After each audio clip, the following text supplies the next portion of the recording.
Alô, alô, gente querida, gente boa, que está comigo agora em qualquer lugar e todos os que assistirão esse nosso encontro e me verão e ouvirão na continuidade do que eu estou falando. Nós estamos em Mateus, no capítulo 6. A gente vem falando em sequência desde o capítulo 1º, verso 1º. Portanto, se você não assistiu, vá lá para trás e pegue, acompanhe. A ideia de fazer isso sequenciadamente é para você ganhar o conjunto da percepção e não ficar apenas com versos estanques, com interpretações sem contextos, sem compreensões mais amplas. É fundamental que você venha aderir a essa pedagogia básica, singela, simples. Ó, eu não estou projetando nada, não tem nada escrito a não ser no meu coração, mas tem uma ordem. Na minha cabeça, pelo menos, tudo está não sistematizado, que eu não trabalho com essas categorias sistêmicas de pensamento, mas o conteúdo está tudo conteudenizado dentro de mim. Tem um conteúdo dormindo, acordado, em qualquer desmaiado, está dentro de mim.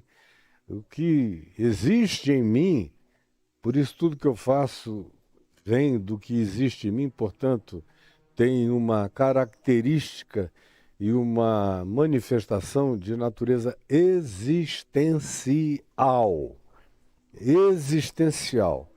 Não é apenas o que acontece na existência como concreção, mas, sobretudo, na perspectiva filosófica do termo, que é o que significa a partir da experiência, do empirismo prático, da prova, da própria vida, na existência da gente, no manifestar convicções do ser e praticá-las de maneira ininterrupta, de modo que elas façam parte de quem a gente é, de como a gente enxerga, de como a gente vê, de como a gente interpreta, de como a gente espera, de como a gente aguarda, de como a gente vive, de como a gente existe, portanto, vivendo e vive existindo.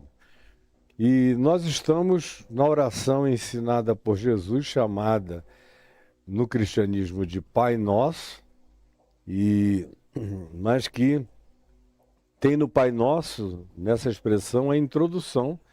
E nós ficamos aqui alguns dias falando do significado do Pai, do Abba, do Paizinho, e que não é meu, é de todos nós, e quem somos nós, o alcance desse nosso, esse nosso se circunscreve a religiões, a ambientes, a doutrinações, a lugarizações, a templos, a santuários, a grupos distintos, a fenomenologia de natureza socioeconômico-financeira que define as religiões de um modo geral?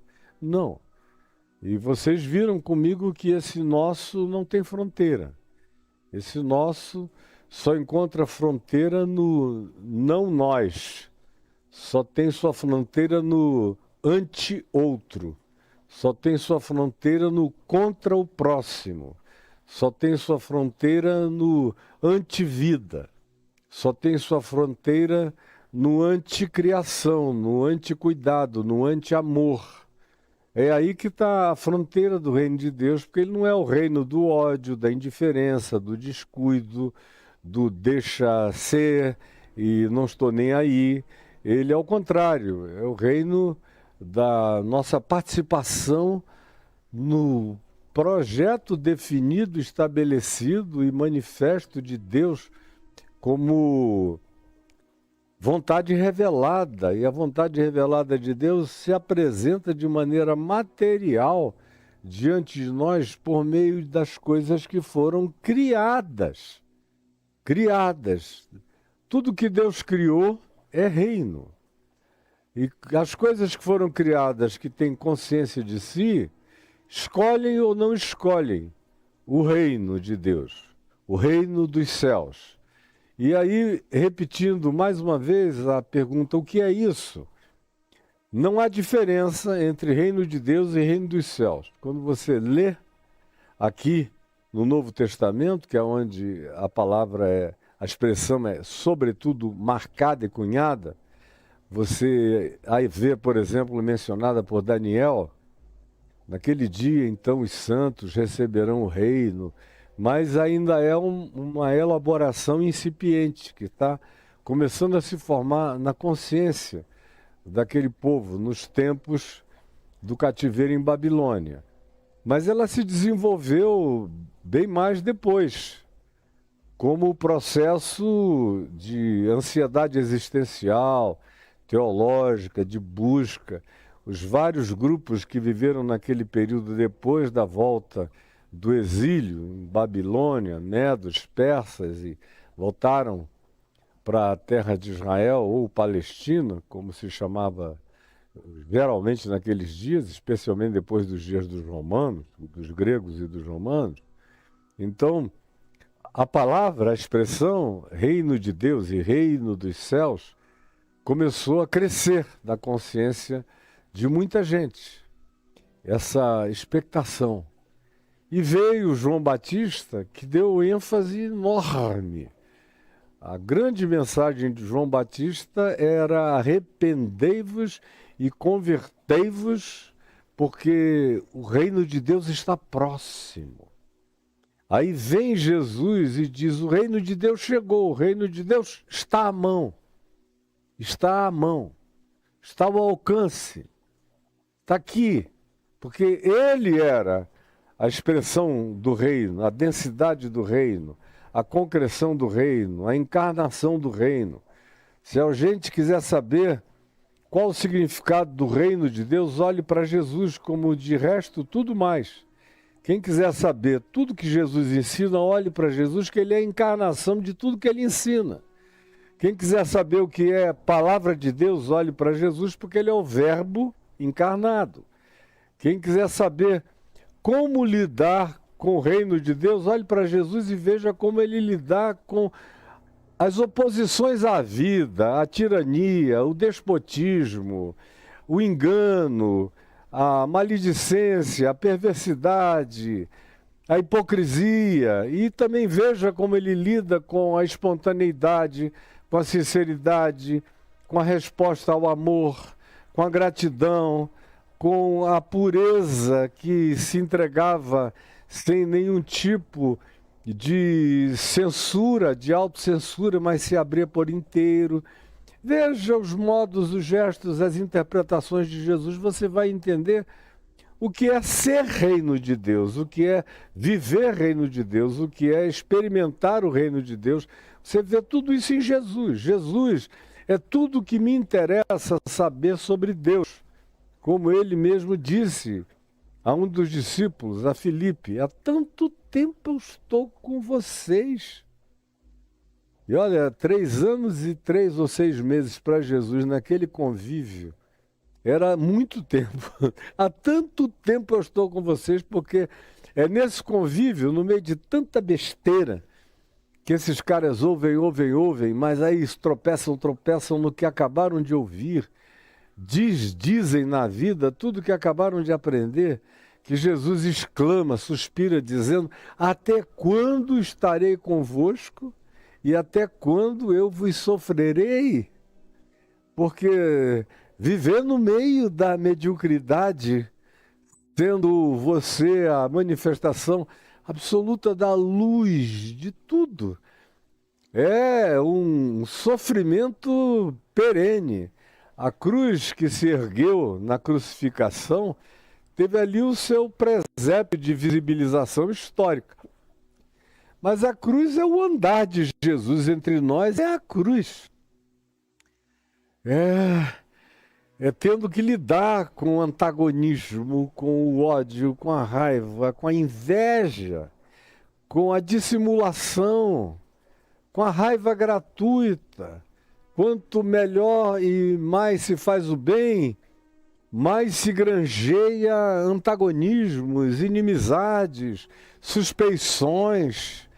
A maldade humana suspeita de toda bondade que não tenha um objetivo confessado. Acha que tem sempre uma segunda agenda oculta. E assim como é com você, é comigo, é com qualquer um que tente viver assim, foi sobretudo com Jesus, mais do que com qualquer outro. Vivia sob estado de suspeição em tudo que dizia. Todo bem que fazia tinha que ter, na pressuposição do olhar dos observadores, algum tipo de agenda oculta que ele não revelou. Ele está fazendo isso porque tem algum outro propósito, tem outro interesse. Vai manifestar alguma coisa. É só esperar porque vai acontecer. Como acontece? Eu, por exemplo, já lido com isso há 50 anos, pregando o Evangelho. Agora, nos limites de quem eu sou.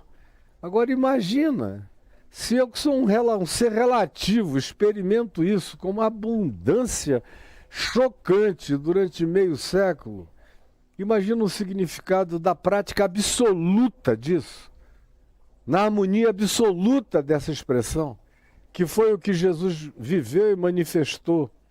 E agora no convívio imediato de pessoas andando com ele de manhã, de tarde, de noite, 24 horas por dia, homens, mulheres e curiosos e seguidores de todo tipo e de todos os gêneros, ali, andando com ele.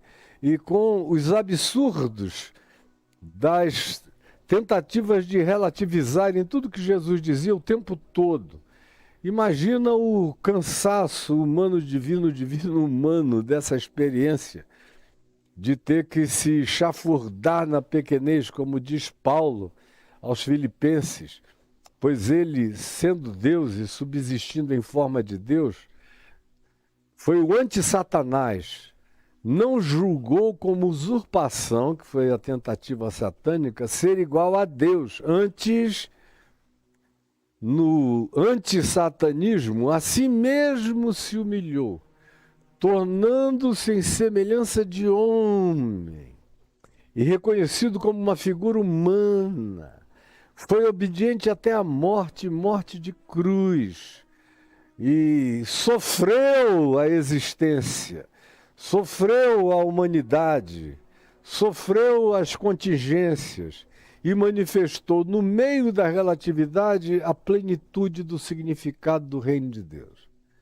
Então, eu, por exemplo, já li livros enormes sobre o reino de Deus, dos grandes teólogos do século XX e alguns tomos teológicos importantes da história da igreja sobre o reino de Deus, mas li tudo o que foi produzido de maneira relevante sobre o reino de Deus aqui no Brasil, porque o Brasil foi um grande centro de produção de teologia do reino de Deus na época da teologia da libertação, com os irmãos Boff, com o Leonardo Clodovis, com os teólogos latino-americanos, vários deles, alguns dos quais, inclusive, eu tive alguns relacionamentos de amizade, muitos deles, ou a maioria dos quais já morreram, mas aquele período dos anos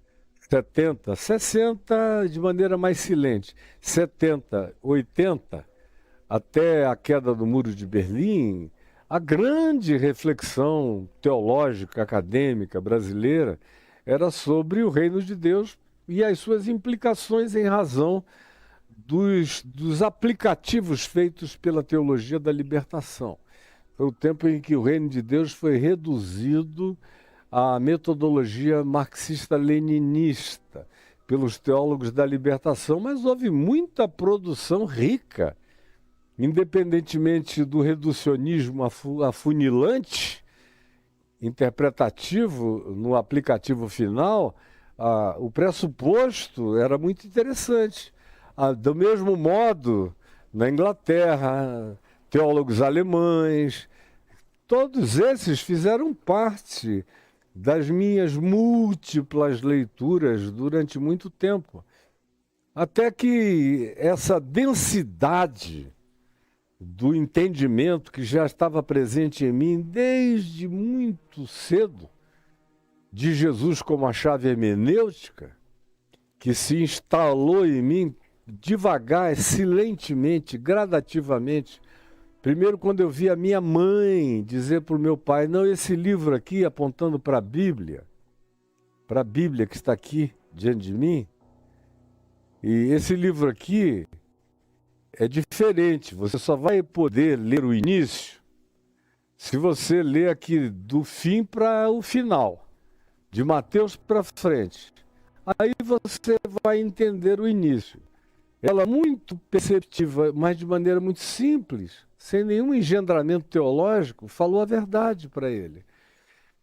Se você for começar lá por Gênesis, Êxodo, Levítico, um homem como ele, eu já falei várias vezes as razões, iria se engatar naquela legislação levítica para ele perversa, por causa de toda a humanidade dele, de todas as leituras como especialista em direito, em sistemas jurídicos, como homem culto, profissional também da área, aquilo ali era de uma basicalidade totalmente chocante para ele. Mamãe botou logo no Evangelho de Jesus para lá.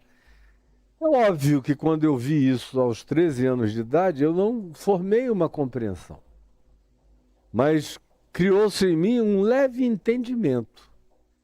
Quando eu me converti, alguns anos, quase 6 anos depois disso, ou 6 anos depois disso, depois de muita coisa para acontecer numa câmara de lapso concentrado de tempo na minha existência, um adensamento de vidas e de experiências enlouquecedoras. Quando chegou a minha hora desse turnover em Jesus, desse novo nascimento, o que aconteceu foi que logo aquele pressuposto começou a se desenvolver dentro de mim. E eu segui a mesma sequência. Eu primeiro me empanturrei de evangelhos e do Novo Testamento. Praticamente decorei.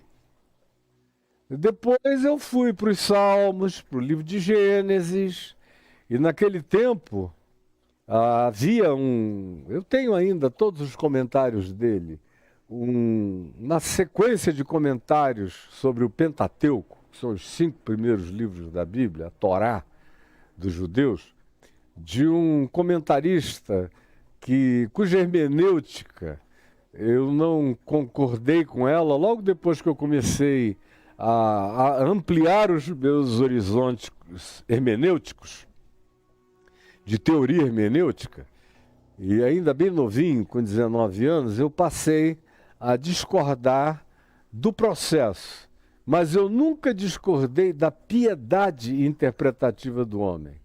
Se chama Mackintosh, e ele tem comentários minuciosos que começam em Gênesis.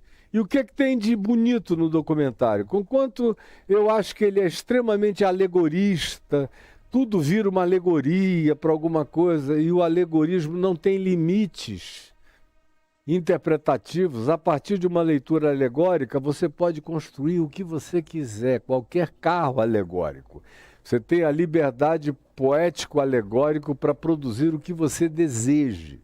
Mas ele não, porque ele era um homem de Jesus, apaixonado pelo Evangelho, por Cristo, em Jesus, e por Jesus, o Cristo. Essa era a paixão do homem, então não tinha como ele chutar para fora. Você podia até nem concordar com alguma interpretação de minuciosidade que ele queria dar sobre a peninha da asa do pombinho, alguma coisa assim, mas a conclusão dele era sempre em Jesus.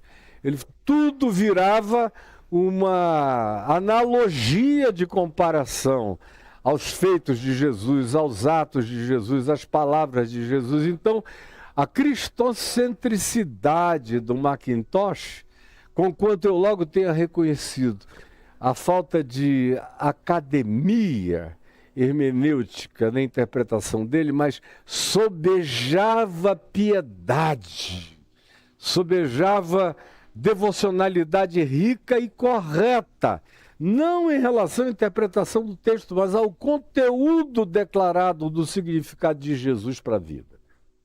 Esse cara me foi muito útil quando eu comecei a estudar o Velho Testamento, junto com um monte de outros acadêmicos que estavam ali à minha mesa, nas montanhas de livros e de comentários de consultas.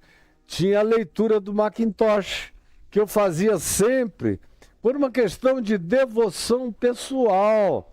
Era a partir do que eu me ajoelhava e orava, piedosa e quebrantadamente, lendo o Novo Testamento há 50 anos atrás.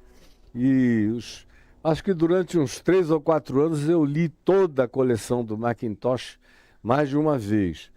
Pois bem, então, a entrada da visão de Jesus como chave hermenêutica simplificou de maneira sensata o meu olhar de tudo, descomplicou, jogou para fora do barco uma quantidade enorme de antiguidades, de relíquias, de coisas, que eu tomei conhecimento de todas elas. Mas eu achava que só pesava a viagem do veleiro, só tornava muito mais difícil a travessia, era muita coisa. E eu comecei a fazer o que se deve fazer quando você está num veleiro, em alto mar, às vezes com pouco vento, muito vento ou vento contrário, ondas vagas ou todo tipo de corrente, que é tornar o veículo o mais navegável, o mais leve possível, para ser tangido com facilidade. Foi isso que eu tentei fazer na minha vida. Com conhecimento das coisas, eu fui dizendo, isso é interessante, mas não é essencial, isso carrega alguma importância, mas está longe da essencialidade. E fui fazendo isso para deixar o coração ficar com aquilo que era essência, que fazia parte da natureza das coisas, reveladas por Deus, conforme Jesus. E foi daí para frente que eu comecei a pensar em tudo, tendo Jesus como esse pensamento de simplicidade, da sensatez, da sabedoria, na interpretação de tudo. Jesus, a minha chave interpretativa, a minha chave hermenêutica, da Escritura para trás e da Escritura aqui, também incluindo os apóstolos para frente. Tudo que era como Jesus ficava, tudo que não fosse como Jesus sobrava. Fosse do Velho Testamento ou fosse do Novo Testamento. Cada vez, para minha prática pessoal, isso foi tudo sendo filtrado pelo que os evangelhos narravam acerca do Espírito de Cristo Jesus, do Espírito de Jesus como o Cristo. E aí o que resta disso aí é o que se tornou a prática da minha existência, o meu olhar para todas as coisas. E no meio disso tudo, o conceito de reino de Deus. Que, como eu disse introdutoriamente, não me faltam as variáveis de tudo que foi dito do ponto de vista acadêmico e importantemente escrito no curso dos últimos 2000 anos a respeito disso. Mas o extrato é simples, como tinha que ser simples, porque quando Jesus falou em reino de Deus, ele não estava pensando nos livros de 1000 páginas, que se iria escrever, muito mais, muitas vezes, como diletantismo teológico, acadêmico, como autodemonstração de conhecimento, muitas vezes apenas como extrema vaidade na demonstração do que eu sei, e do que eu aprendi, do que eu arregimentei, com aquelas bibliografias onde a pessoa só não bota a receita de bula de remédio, o resto, para mostrar a densidade da pesquisa, ele inclui absolutamente tudo. E tem também o aplauso acadêmico, que diz que quanto maior, mais extensa, mais rica do ponto de vista acadêmico seja a sua bibliografia, mais a sério o que você diz ou escreve ou fala pode ser levado, pode ser considerado. E eu logo, graças a Deus, fiquei livre da palhaçada. A palhaçada, eu já nasci cansado dela. E quando o evangelho entrou em mim, eu comecei a ver os acadêmicos cheios de academicismo, mas apareciam endemoninhados, eles saíam correndo. E eu me chamar lá em casa, que não tinha nem um ano de fé ainda, mas já ia libertar as pessoas. Quando um filho deles tinha problema, eles mandavam ir falar comigo. E eu não tinha nada, a não ser a experiência da minha vida com Deus, recém-constituída, recém-assumida lucidamente. Todas essas coisas que deveriam estar presentes em quem quer que cheio de Deus estivesse, mas não estavam presentes na vida daquele que cheio de livros estavam, cheios de letras estavam, mas não cheios de palavra, a própria realidade do choque de percepção, de cognição em relação a isso, e a diferenciação disso foi cada vez me colocando mais na tentativa de simplificar. E o reino de Deus, você pode simplificar dizendo que é tudo aquilo que se manifesta como extensão harmônica, sinfônica, feliz, alegre e, portanto, praticada com verdade, justiça, bondade e amor, concernentemente à vontade de Deus revelada. E a vontade de Deus revelada tem a sua concreção absoluta em Jesus, que foi quem disse a Filipe, um dos seus discípulos apóstolos: Filipe, quem me vê a mim, vê o Pai. Como dizes tu, mostra-nos o Pai. Não crês que eu estou no Pai, que o Pai está em mim? As palavras que eu vos digo, não as digo por mim mesmo, mas o Pai que permanece em mim manifesta os frutos da palavra, manifesta as obras da palavra, manifesta a encarnação da palavra. Então creia nisso, porque é isso que importa, Filipe. E tudo mais, como o que eu li na Epístola aos Hebreus, quando eu comecei a estudar a Epístola aos Hebreus, e ela começa dizendo que Deus falou muitas vezes, de muitos modos, aos nossos pais, diz o escritor de Hebreus, pelos profetas, mas nesses últimos dias, ele nos falou plenamente pelo Filho, a quem constituiu o herdeiro de todas as coisas, que também é a expressão exata de Deus. Ele que é o resplendor da glória, a manifestação da plenitude de Deus na encarnação possível. A densidade máxima de Deus na manifestação da concreção histórica, que é o que você encontra em Cristo, em Jesus e em Jesus o Cristo. Quando isso ficou claro, como Paulo em Colossenses, dizendo: nele habita corporalmente toda a plenitude da divindade, ou nele estão ocultos todos os tesouros da sabedoria e do conhecimento. Todas essas manifestações várias de convergência de todas as coisas da revelação de Deus e da palavra de Deus para Cristo em Jesus, para Jesus o Cristo, nos evangelhos e nas declarações pontuais, nos cabeçalhos das declarações de princípio dos apóstolos, especialmente entre eles de Paulo, onde tudo isso fica tão claro. O resto é comentário, algumas vezes pertinente, outras vezes nem tanto, mas circunstancialmente adequados ao tempo, à hora do primeiro século, por exemplo. Mas o princípio está revelado, além e para além dos aplicativos circunstanciais. Como quando Paulo diz: em Cristo não há nem homem, nem mulher, nem escravo, nem liberto, nem grego, nem judeu, nem bárbaro, nem cita, nem diferenças étnicas, nem de gênero, nem econômico, financeiro, social. Em Cristo tudo isso tem que acabar. Não há diferença de gêneros, de superioridade de ninguém sobre ninguém. Paulo afirma isso.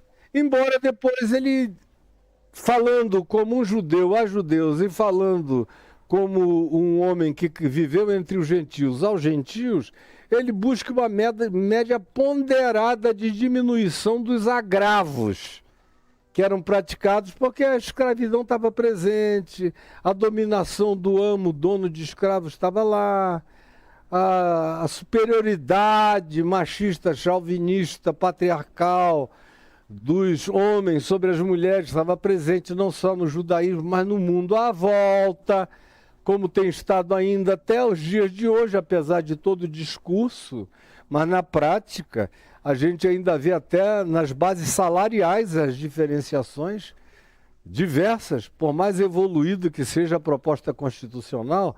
Então, você vê, por exemplo, em Paulo, o enunciado do princípio é absoluto. Em Cristo não há nem homem, nem mulher, nem isso, nem aquilo e tal.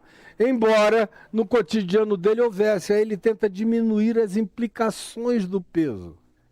Mas ele já disse, olha, se for para viver o reino de Deus com plenitude, tudo isso que eu estou falando aqui é remendo, é remédio, é band-aid. É só para consolar, é só para tirar o peso desse agravo cultural, estrutural que está presente entre vocês. Mas em Cristo mesmo, no reino de Deus, conforme Ele é, não pode ser assim.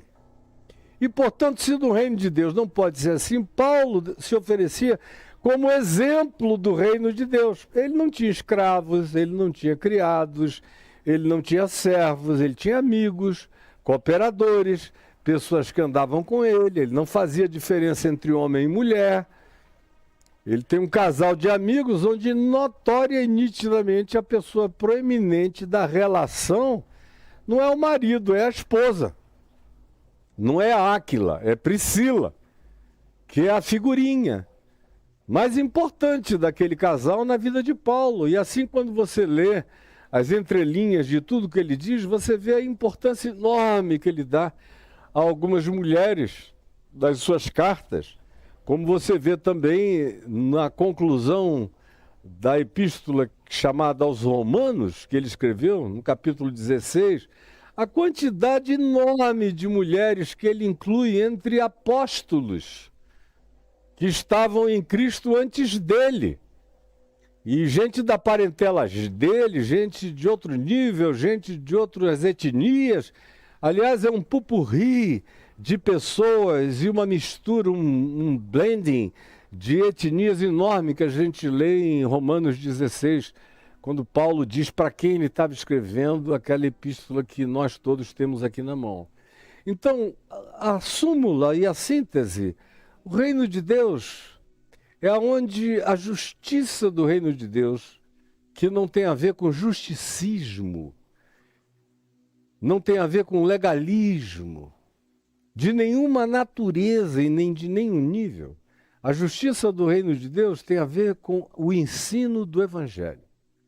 O que é a justiça do reino de Deus? É a prática do ensino do Evangelho. O que é a justiça do reino de Deus? É a prática do ensino do Evangelho. Que está para além da justiça, como nós já vimos aqui, dos escribas e dos fariseus, que era baseada na Torá, na lei de Moisés, na letra, no ensino dos rabinos, naquela multidão de dogmas, de leis, de cerimônias, de tudo que encorpava e englobava o que eles chamavam de a nossa justiça. E Jesus disse, se a vossa justiça não excederei muito a dos escribas e dos fariseus, jamais vereis o reino de Deus. Porque o reino dos céus ou o reino de Deus são sinônimos. Começa com essa prática da palavra revelada de Deus, e a prática dela é o que faz a gente andar em justiça, em verdade, em amor. Porque se eu ando em amor, eu ando em justiça. Se eu ando em justiça do reino de Deus, eu ando no amor de Deus. Se eu ando no amor de Deus, eu ando na verdade de Deus. Se eu ando na verdade de Deus, eu ando em amor e em justiça. Essas coisas não são estanques, elas não se separam jamais. Conforme a gente vê na primeira epístola de João, onde ele usa os termos luz, justiça, verdade, amor, onde todos esses adjetivos ou substantivos ou designações designam todos a mesma coisa. São apenas modos de striptease, de por onde começar a tirar a roupa. Mas embaixo você vai encontrar a prática da harmonia da vontade de Deus. A prática cada vez mais encarnada de fazer Cristo vivo em mim. Cristo vivo em mim. É a manifestação crescente da gravidez de Deus em mim. É assim que o reino de Deus se estabelece. Por isso, ele começa dentro de nós. Está dentro de nós, como eu já falei. Lucas 17 é onde essa expressão fica mais nítida, mas no Evangelho de João, nas cartas de Paulo, o reino de Deus está em nós. Quando a gente submete a vida ao amor de Deus. E o amor de Deus não é a logorreia romântica de Deus. Amor é prática. Filhinhos meus, não ameis de palavra, nem de fraseologias, nem de verborragias, nem de fraternalismos. Ameis não de palavras, mas de obras, de fato e de verdade. O amor tem que se factualizar, tem que se encarnar, tem que ser algo perceptível aos olhos, à emoção. Tem que carregar a energia da verdade de ser amor, na prática de toda bondade, justiça e verdade. Como você tem acompanhado comigo. Então, deixando os livros de 1000 páginas, os compêndios, as elaborações cansativas, tudo isso, o reino de Deus é o alinhamento da vida da gente, a harmonia da consciência de Deus em nós. É a entrega como Maria ao Espírito Santo, dizendo, oferecendo, cumpra-se em mim, na tua serva, toda a tua vontade. Eu estou aqui para ficar grávida de Deus, grávido de Deus. Maria é esse ventre do reino de Deus, não para ser cultuada, porque o mesmo milagre está acontecendo em mim. O mesmo milagre da gravidez de Deus nos humanos, que se manifestou em Maria, precisa ser universal e acontecer em todos nós. Maria sou eu, Maria você, Maria somos todos nós. E o reino de Deus começa com a nossa gravidez de Deus, com a nossa permissão não abortiva, com a nossa não luta contra o crescimento do amor, da verdade, da justiça, da alegria de Deus na gente, da humanidade de Deus no homem. A humanidade de Deus é o que eu vejo em Cristo, em quem eu sei como o homem, como Deus é e como o homem deve ser. E em Jesus eu sei quem Deus é, quem me vê a mim vê o Pai, disse Jesus. Mas eu sei como o ser humano deve ser. Segui-me, vinde após mim, aprendei de mim, porque eu sou manso e humilde de coração, é comigo que vocês têm que parecer. Para serem como meu Pai, tem que ser a minha cara. E para serem como um ser humano de verdade, tem que crescer na minha humanidade. De modo que ele é a síntese de todas as coisas. E o reino de Deus, você pode entender como sendo isso aí. Tem uma quantidade enorme de outras expansões dessa consciência. Aí você pode fazer viagens sem fim.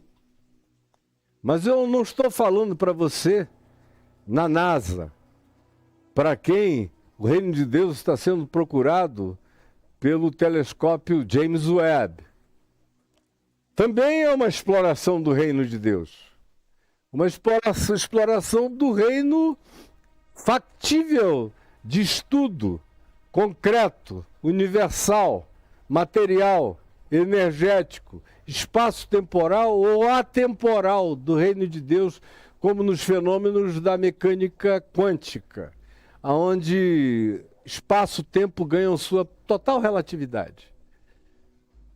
Isso faz parte do reino de Deus, mas é um detalhe.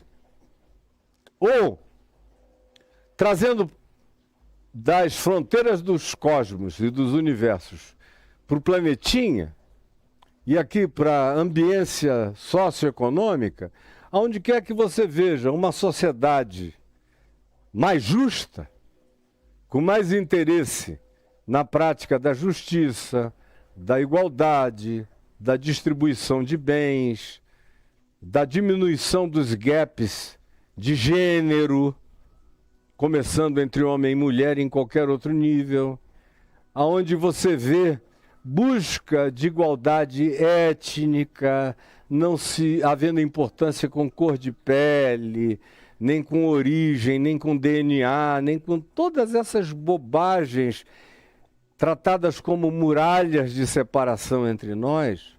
Onde quer que você veja uma sociedade que preze um pouco melhor, ou da melhor maneira possível, a natureza, a criação, que se esforce para manter, fazer a sua parte para diminuir o agravo das coisas na criação, em todas as coisas que foram criadas e que precisam ser tratadas com reverência, dignidade cultica, por quem quer que confesse o nome de Deus ou não confessando o nome de Deus, trate as coisas criadas com a reverência com a qual tudo precisa ser tratado na vida. De modo que na existência desses que não falam de Deus, mas fazem a vontade de Deus, que são aqueles a quem Jesus diz, olha, ele pode ter tudo errado na teologia dele, na doutrina dele, mas ele está fazendo a coisa certa e vai tu e faz o mesmo. Como ele disse sobre o samaritano, que foi quem socorreu o que estava caído enquanto o sacerdote e o levita do templo passaram de lado e não quiseram nem ver. Quem é? Onde é que está o reino de Deus ali? Está no homem que não tinha doutrina certa, não tinha nada certo, mas tinha as práticas do amor. No fim, é como Tiago, irmão de Jesus, disse, mostra-me a tua fé sem obras, e eu com as minhas obras te mostrarei a minha fé, porque a fé que não pratica as obras da fé, a fé que atua pelo amor, e o amor tem o seu fruto concreto, se não for assim, essa fé está morta. E já é para todo mundo ter entendido isso, ou então está perdendo tempo na vida. Pois bem, o reino de Deus, se a gente trouxer para esse âmbito, ele tem a sua manifestação social aonde quer que as justiças prevaleçam, aumentem, aonde quer que a lucidez cresça, na perspectiva de tornarmos cada vez mais o Pai nosso, o benefício para todos, a graça para todos, o recurso para todos, o pão para todos, a luz para todos, a educação para todos. Toda vez que isso chega, com toda a relatividade, falando-se o nome de Deus ou não se falando o nome de Deus, aonde quer que essas práticas se estabeleçam, aí o reino de Deus colocou a sua cabeça de ponte, aí o sêmen do reino de Deus iniciou uma gravidez no útero da história. Isso de maneira hiper simplificada. Assim como também até na sua comunidade, para dar um outro salto enorme, vindo das paredes do universo para agora chegar na sua congregação. Onde quer que você encontre uma congregação, um grupo de pessoas, mesmo que cercados por toda iniquidade social à volta, mas ali naquele meio, você encontre a prevalência da busca da verdade relacional, da sinceridade, como diz Paulo em 1 Coríntios 11, onde a ceia comunal não faz com que os ricos continuem a ser abismalmente ricos e os pobres miseravelmente pobres, mas aonde haja consciência de que quem tem mais ajuda quem tem menos se alegra em receber de quem tem mais e também devolve com gratidão, com alegria, com o serviço natural da sua vida e dos seus dons, com espontaneidade, de modo que se cria interdependência em amor, em funcionalidade e não abismos e segregações. Aonde quer que você encontre isso, aonde quer que homens e mulheres ganham identidade singular e de igual importância, aonde quer que qualquer gênero seja tratado com a mesma reverência e significado, aonde quer que as harmonias se estabeleçam, ali você tem uma igreja que carrega um sinal do reino de Deus. O reino de Deus está sinalizado. E esse grupo está grávido disso. Está grávido disso. O reino de Deus é sempre uma gravidez no meio da relatividade das coisas relativas. Em mim, ele está em estado de relatividade crescente, na gravidez de Cristo em mim, crescendo todo dia.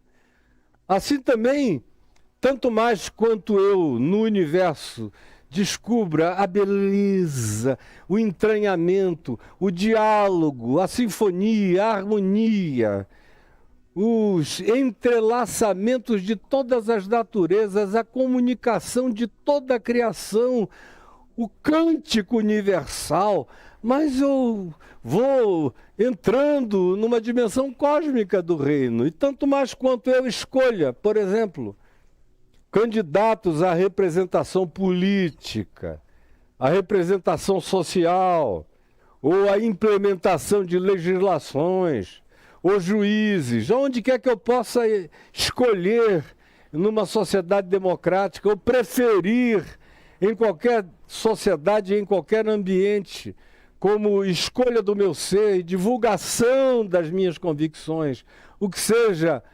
harmônico, com verdade, alegria, justiça, paz, bondade, longanimidade, compaixão, com a justiça do reino de Deus, mais reino de Deus estará presente nesse ambiente. Quanto mais disso, mais reino. Quanto menos disso, menos reino. É simples assim. Não é a quantidade de cristãos no lugar, porque, como eu tenho dito já há muitas décadas, se quantidade significasse alguma coisa, já era para nós cristãos termos mudado o mundo. Porque nós já chegamos agora perto de 2 bilhões de pessoas no cristianismo. E olha a porcaria que nós temos. E são as sociedades cristãs as que mais poluem a terra. De tal modo que essa crise climática global tem nas sociedades do cristianismo as suas maiores entidades devastadoras e patrocinadoras dessa calamidade escatológica que começou na Revolução Industrial e não para de crescer. E pior, já se tornou irreversível. Todo esforço que se possa fazer hoje é só para tentar diminuir o agravo, mas não tem mais retorno. Ainda que a gente tomasse uma decisão planetária unânime hoje, todos os potestades, os potentados, os representantes e todos os poderes sociais e econômicos do planeta se voltassem para uma agenda única, que era o que qualquer inteligência artificial mandaria. Porque parece que a inteligência natural é burra demais para mandar isso. Mas qualquer inteligência mandaria que essa fosse a política de todas as políticas, a sustentabilidade. Sustentabilidade não tem direita, não tem esquerda, não tem centro. Sustentabilidade tem vida. Ou a gente cria um ambiente de sustentabilidade, ou a direita, a esquerda, o centro e todo mundo morre, todo mundo junto, queimado, torrado e arruinado. Mas parece que a idiotice não quer deixar isso ser percebido de modo algum. No entanto, o que nós sabemos hoje, eu particularmente sei cada vez mais por fontes super abalizadas, alguns dos maiores conhecedores disso no mundo. Alguns são aqui da minha casa, frequentam a minha casa, a minha amizade. Ou são pessoas para quem eu posso ligar e conversar francamente. A opinião generalizada já entre a ciência dedicada a isso no mundo inteiro é que a gente passou do ponto de retorno.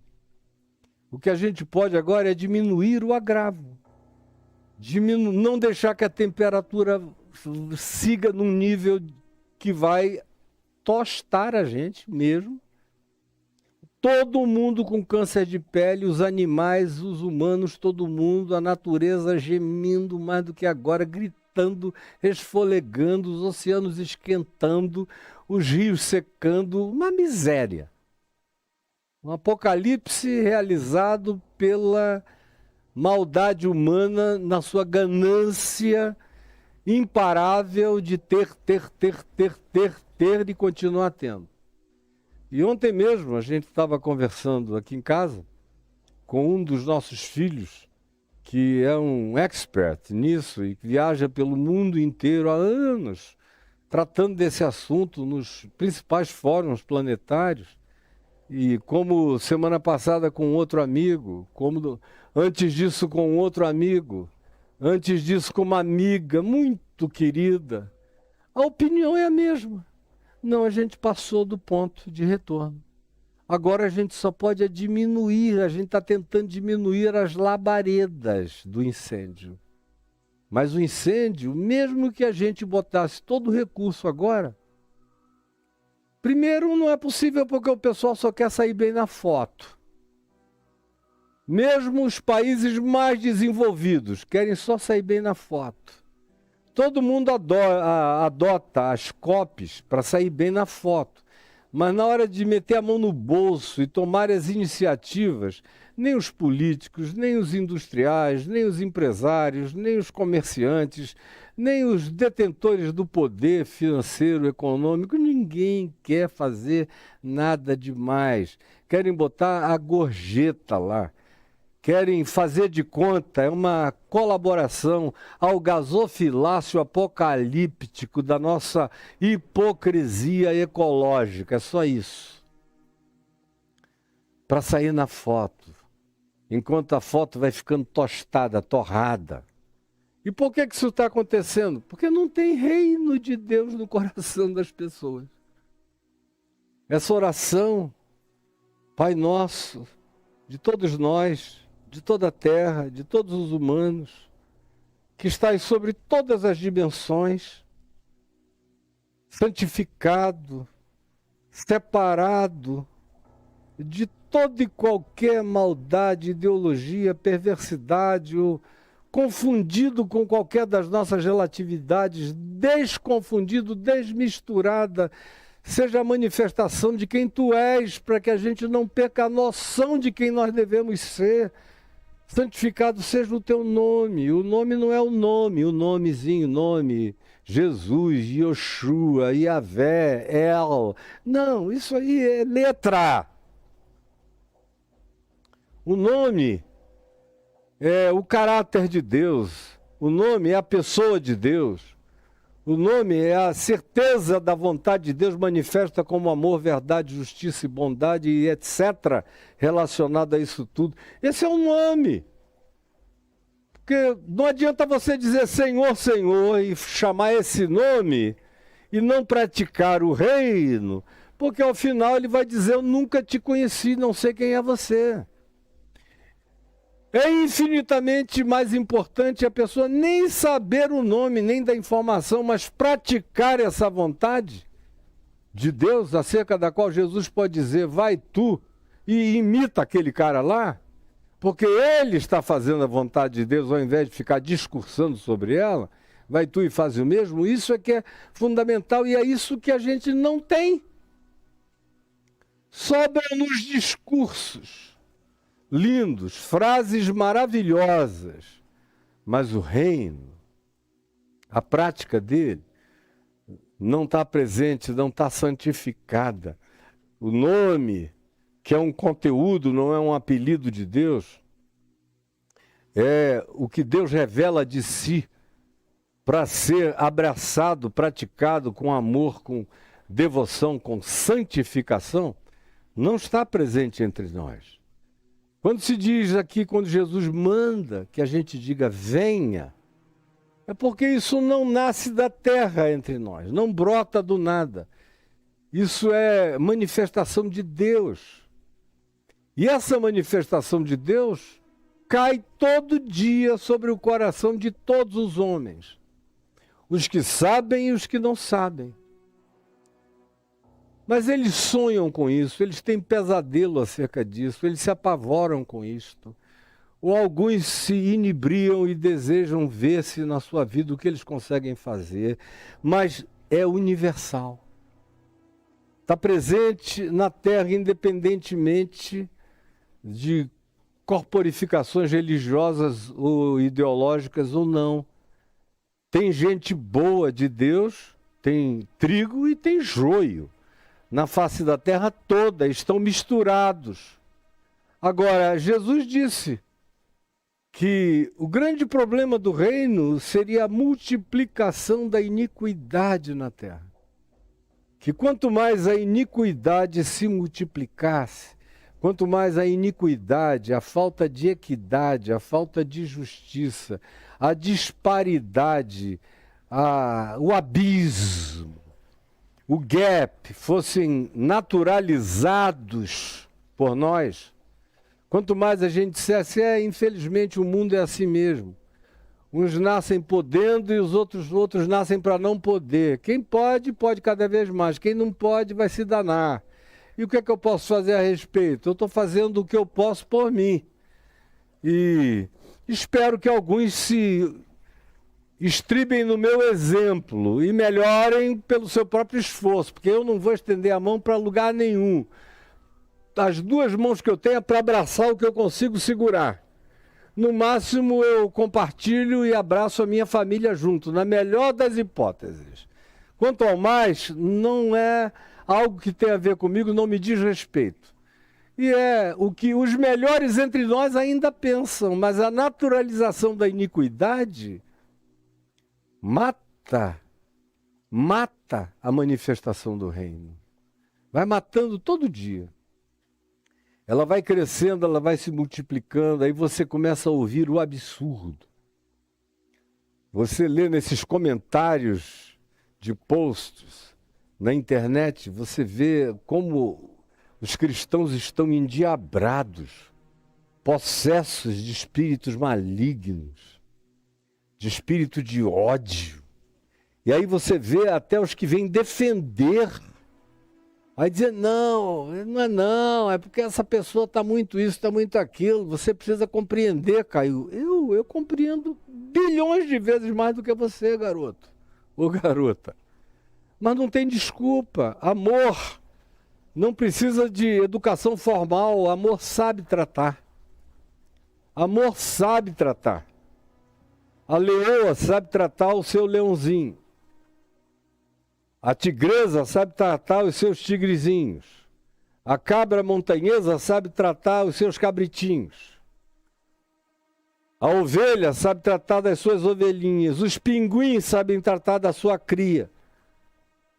E quanto mais se evolui na escala até atingir a dimensão mamífera, onde o cuidado, o aleitamento, o enternuramento são mais necessários, como é o caso dos mamíferos humanos, mas o cuidado materno, paterno, teoricamente, devem e precisam estar presentes para que haja sobrevivência da espécie.